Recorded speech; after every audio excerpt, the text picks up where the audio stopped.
For whatever reason, anticipation is one of the more misunderstood concepts of what we do. Anticipation? Huge, man. It's everything. It's everywhere. It's little tiny infinitesimal, and sometimes it's gigantic, and you see it coming a mile away. Without it, your movement is going to be unnatural. It's going to be poppy. It's going to be jerky. Anticipation is like something that you could forever keep learning about, I think. Without anticipation, it doesn't look right.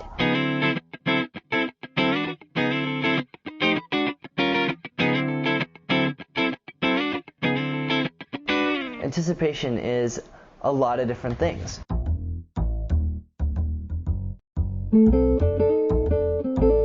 Anticipation is setting up an action.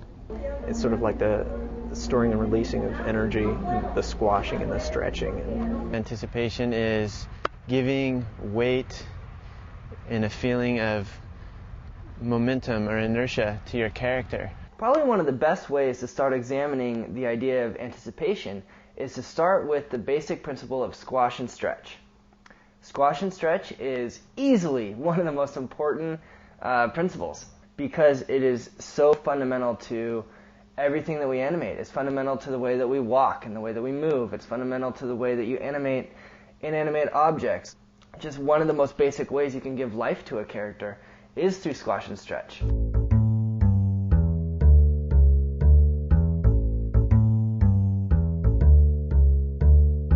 Squash and stretch really, truly does become a big part of the foundation that you will build your acting performances on and that you'll build your scenes on. I use it in probably every scene. Probably the clearest way to examine squash and stretch is with the bouncing ball. A bouncing ball assignment has been the foundation of animation schools for the last century practically, and it's that way for a reason.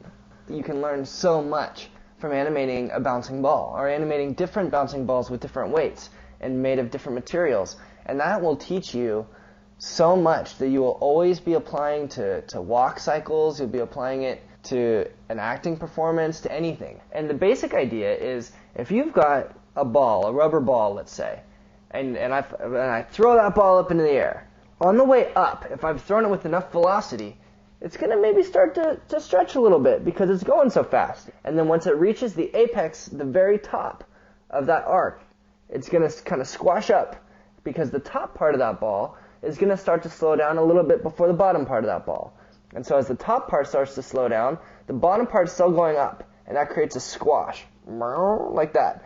And then on the way back down, the bottom part of the ball, since it's lower or heavier, or I don't know, we can think about it in these terms anyway, the bottom part is going to start to fall before the top part.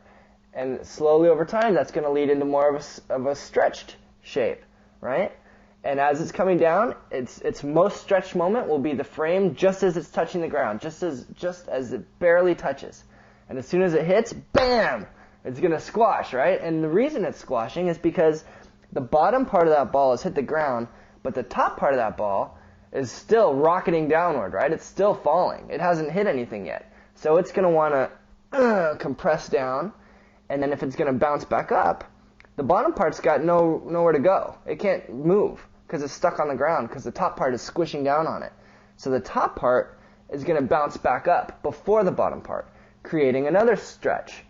And as it goes up, it's going to squash at the apex, stretch on the way down, hit the ground, squash, stretch, lift up, and that's the basic idea of squash and stretch in a bouncing ball.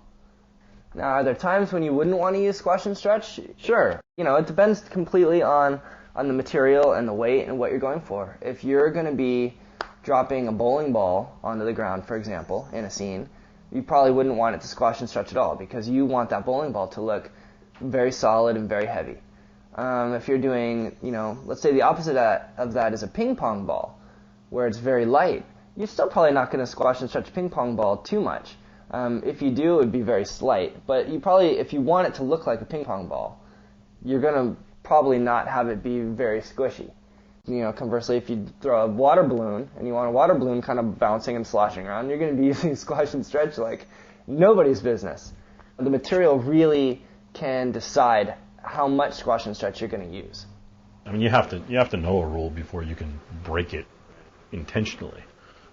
Otherwise, it's like with like squash and stretch and things like that. You see people like you get a demo reel and people put squash and stretch on a bowling ball, which is perfectly fine if that's an aesthetic